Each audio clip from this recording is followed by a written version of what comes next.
আপনারা স্বপ্নে দেখেন কিভাবে? স্বপ্ন দেখারও তো একটা সীমারেখা আছে। যেই দল মনে করে যে তার সরকার গঠন করতে পারত, তাদেরকে হারানো হয়েছে, এই স্বপ্ন দেখাও তো না যায়। একটা হদ, একটা সীমারেখা থাকে। কিন্তু আপনারা সবাই জানেন ওর বাইরে আরো একটি আদেশ জারি করা হয়েছে। সেই আদেশটার নাম হলো জুলাই জাতীয় সনদ উইদিন ব্রেকেট সংবিধান সংস্কার বাস্তবায়ন আদেশ। ইহা কি মেসকুলিন না ফ্যামিলিন নাকি কমন জেন্ডার আমি জানি না, একজন বুঝে তালে দিছে। কারণ বাংলাদেশের সংবিধান গৃহীত হওয়ার আগে আদেশ জারির একটা এখতিয়ার ছিল, যার ভিত্তি ছিল স্বাধীনতার ঘোষণাপত্র। এবং তার পরে এই স্বাধীনতা ঘোষণাপত্র যারা প্রণয়ন করেছেন তারা এই ভূখণ্ডের জন্য নির্বাচিত প্রতিনিধি ছিলেন। বাছাইকৃত কাঁচামাল ও স্বয়ংক্রিয় ইউরোপিয়ান মেশিনে তৈরি হয় all time honeycomb, all time healthy life. তারা কেন্দ্রীয় সংসদ সদস্য মানে পার্লামেন্ট মেম্বার এবং লেজিসলেটিভ অ্যাসেম্বলির মেম্বার ছিলেন এই ভূখণ্ডের প্রাদেশিক সংসদের। সবাই মিলে গণপরিষদ হিসেবে তাদেরকে গঠন করলেন এবং তারা জনগণের পক্ষে স্বাধীনতার ঘোষণাপত্র অ্যাপ্রুভ করলেন। রাষ্ট্রপতি নির্বাচন মানে মনোনীত করলেন, রাষ্ট্রপতিকে ক্ষমতা দিলেন, তার ক্ষমতা অনুসারে তিনি সশস্ত্র বাহিনীর প্রধান হলেন, আইন প্রণয়নের ক্ষমতা দিলেন এবং রাষ্ট্রের অন্যান্য সকল এক্সিকিউটিভ কর্মের জন্য তাকে তারা ক্ষমতা দিলেন। তার অনুপস্থিতি উপরাষ্ট্রপতিকে তারা দায়িত্ব দিলেন।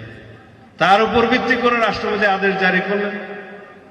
মরহুম শেখ মুজিবুর রহমান যেদিন স্বাধীন বাংলাদেশে প্রত্যাবর্তন করলেন, তারপরেও আদেশ জারি হয়েছে এবং তিনি প্রেসিডেন্ট অর্ডার দিয়ে রাষ্ট্র পরিচালনা করেছেন। সেই প্রেসিডেন্ট অর্ডারের প্রথমটা ছিল যে লস কন্টিনিউয়েন্স অর্ডার 1972, তারপরে ছিল provisional constitution of Bangladesh order. এইভাবে সমস্ত অর্ডারগুলো করতে করতে যেদিন সংবিধান গৃহীত হলো, সেই সংবিধানের পরে 1973 সালে যেদিন জাতীয় সংসদের নির্বাচন অনুষ্ঠিত হলো, সেই জাতীয় সংসদ সেশনে বসলো। সেই সেশনে বসার পরে মুলতবি হলো, তারপরে অর্ডিন্যান্স জারির ক্ষমতা পেল রাষ্ট্রপতি। তার আগ পর্যন্ত তো অর্ডার করে দিয়েছে।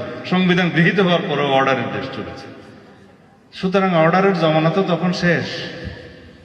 1973-তে অর্ডারের জমানা শেষ। এখন কিভাবে রাষ্ট্রপতি অর্ডার জারি করলেন? আমরা তখন প্রশ্ন তুলেছিলাম। আমি বলেছিলাম আমরা এই সমস্ত আরোপিত ইম্পোস্ট জবরদস্তি কোনো আদেশের বলে সার্বভৌম জাতীয় সংসদের কোনো ক্ষমতা খর্ব হতে দেব না। কারণ জাতীয় সংসদের যে নির্বাচন সেটা সাংবিধানিক নির্বাচন। প্রধান নির্বাচন কমিশনার এবং অন্যান্য নির্বাচন কমিশনদের নির্বাচন কমিশনের এখতিয়ার হলো দুইটা, একটা রাষ্ট্রপতির নির্বাচন, একটা জাতীয় সংসদের নির্বাচন। সুতরাং সাংবিধানিকভাবে সেই নির্বাচন অনুষ্ঠিত হয়েছে। সেই নির্বাচনে আর্টিকেল 7 অনুসারে যে জনগণের, যে রাষ্ট্রের সমস্ত ক্ষমতার মালিক সেই জনগণ, সার্বভৌম ক্ষমতা তাদেরকে তাদের ম্যান্ডেটের মাধ্যমে নির্বাচিত করেছে। জাতীয় সংসদ সার্বভৌম, এমপিরা সার্বভৌম নয়, কিন্তু তারা সার্বভৌম প্রতীকের প্রতিনিধি। তাদের ভোটটা কি কোনো আইনের ভোট? এটা তো সাংবিধানিক ভোট। কিন্তু আপনি একটা আইন প্রণয়ন করেছেন গণভোট অধ্যাদেশ, মানি সেটা আমাদেরই দাবি ছিল। যেহেতু আইনি ভিত্তি চাচ্ছে সব দল জুলাই জাতীয় সনদের, ঠিক আছে, জনগণের সার্বভৌমত্বের একটা সম্মতি নেই, তারা যদি পক্ষে থাকে সেটা সংসদে গৃহীত হবে। সুতরাং এই গণভোটের ভিত্তিতে যে ভোট, গণভোট, সেটা আইনের ভোট, সাংবিধানিক ক্ষমতার বাইরে। তো আইনের ভিত্তিতে যে ভোট তার মর্যাদা হচ্ছে সাংবিধানিক ভোটের পরে।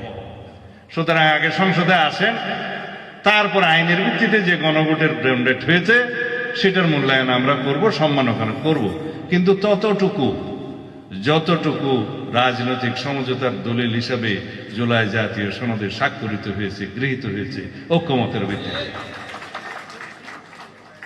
কিন্তু জবরদস্তি আপনারা বাহাসে না পেরে, ঐক্যমত্য কমিশনে জবরদস্তি করতে না পেরে আমাদের উপরে একটা আদেশ জারি করে দিলেন। তথাকথিত সেই আদেশে বললেন এই আদেশে বলা হচ্ছে 100 সিটের উচ্চকক্ষ হবে, এই আদেশে বলা হচ্ছে সেই উচ্চকক্ষের সংবিধানের সংশোধনে নিয়ে যেতে হবে এবং সেটা ভোটের অনুপাতে হবে। সেই সমস্ত তো আমাদের হয়নি। জবরদস্তিমূলক মার্শাল্লোর মতো কোনো আইন জারি করে দেবেন, তাও আইন না, বললাম তো মেসকুলেন ফ্যামিলির কিছুই না, মাঝামাঝি সেই আদেশের উপর জনগণের উপরে আপনি ভোট দিতে বলবেন। সেই অধ্যাদেশটা আমার পড়তে লাগছে 3.5 ঘন্টা, সেই জনগণ সেটা ঘুরে গণভোট দিচ্ছে কি আপনাদের বিশ্বাস হয়? কিন্তু তারা বলছে জনগণ রায় দিয়েছে, এখন এটা বাস্তবায়ন করতে হবে। ঠিক আছে, সেই গণভোটের রায় বাস্তবায়ন কিভাবে করতে হবে সেটা জাতীয় সংসদে বসে আমরা আলাপ করব, তার ভিত্তিতে আমরা সংবিধান সংশোধন করব। এরপরে যদি সবাই সম্মত হয়, গৃহীত হয়, তখন সংবিধান সংস্কার পরিষদের সদস্য হিসেবে আপনারা শপথ নিছেন, যদি অনুমোদিত হয় তখন আমরাও নেব। আর সংবিধান সংশোধন এই সংস্কার পরিষদের সদস্য হিসেবে করলে হবে, আর না হলে কি হবে না? সংবিধান সংশোধন হবে, জাতীয় সংসদের এখতিয়ার, আইন প্রণয়ন হবে জাতীয় সংসদের এখতিয়ার, এবং সেই হিসাবে যদি সংবিধানে সবকিছু যদি ধারণ করা হয় তখন সেটা আমাদের ম্যান্ডেটরি হবে, আমাদের জন্য মান্য করা ফরজ হবে, এবং জনরায় অনুসারে যা কিছুই বাস্তবায়ন সেটা তখন দেখা যাবে। এখন কিছুই নাই বলছে গণ অভ্যুত্থান, এটা অভিপ্রায়, অভিপ্রায়ের অনুবলে এই সরকার হয়েছে, অভিপ্রায়ের অনুবলে এই নির্বাচন হয়েছে, সুতরাং অভিপ্রায়কে ভিত্তি ধরে নাকি সবকিছু যেতে হবে। তো অভিপ্রায় যদি সবকিছু হয়, আর্টিকেল 106 অনুসারে সুপ্রিম কোর্টে আসতে হলো কেন? অভিপ্রায় যদি সবকিছু হয়, আর্টিকেল 106 অনুসারে প্রধান উপদেষ্টা সহ অন্যান্য উপদেষ্টারা শপথ নিলেন কেন? যদি সবকিছু হয় তাহলে পরে আইন প্রণয়ন করে আপনারা ভোট দিতে হলো কেন? যদি বলা হয় সংবিধান অনুসারে 3 মাসের মধ্যে হাসিনা যাওয়ার পরে নির্বাচন হওয়ার কথা, নির্বাচন হইল না কেন? এই না হওয়ার জন্য তো 106 গেছে।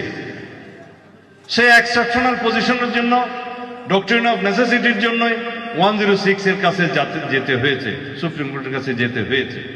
এখন কেউ কেউ বলে যে 106 অনুসারে সরকার তো গঠিত হয়েছে, কিন্তু সংবিধানের অনেক কিছু, অনেক বিধান নাকি অ্যাব্রোগেটেড হয়েছে। সংবিধানের অনেক বিধান অ্যাব্রোগেটেড হবে জেনেই তো 106-এ যাওয়া হয়েছে, আর কোনো উপায় না পেয়ে।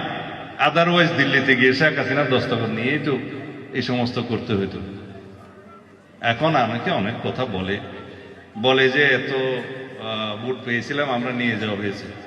আপনারা স্বপ্নে দেখেন কিভাবে?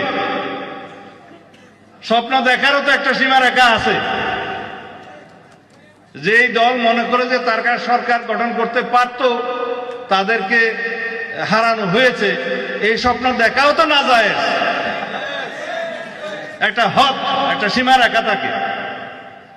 আমি যাই হোক, এই গণতন্ত্রের মাঠে অনেকে অনেক কথা বলবে, আমরা এগুলো শুনবো, কারণ এগুলো শোনার জন্যই তো আমরা জীবন দিয়েছি, এগুলো বলার জন্যই তো আমরা গণ অভ্যুত্থান করেছি। সবাই সবকিছু বলবে, সমস্ত বিতর্ক হবে, বাহাস হবে। আসুন ভাই, সব জাতীয় সংসদের ভিতরে ঢুকে যাই, ওখানে সমস্ত বিতর্ক হবে এবং আলাপ আলোচনার মধ্য দিয়ে যেটা জনগণ চাইবে, যেটা আইনানুগ হবে, যেটা সাংবিধানিক হবে, সেটা আমরা গ্রহণ করি।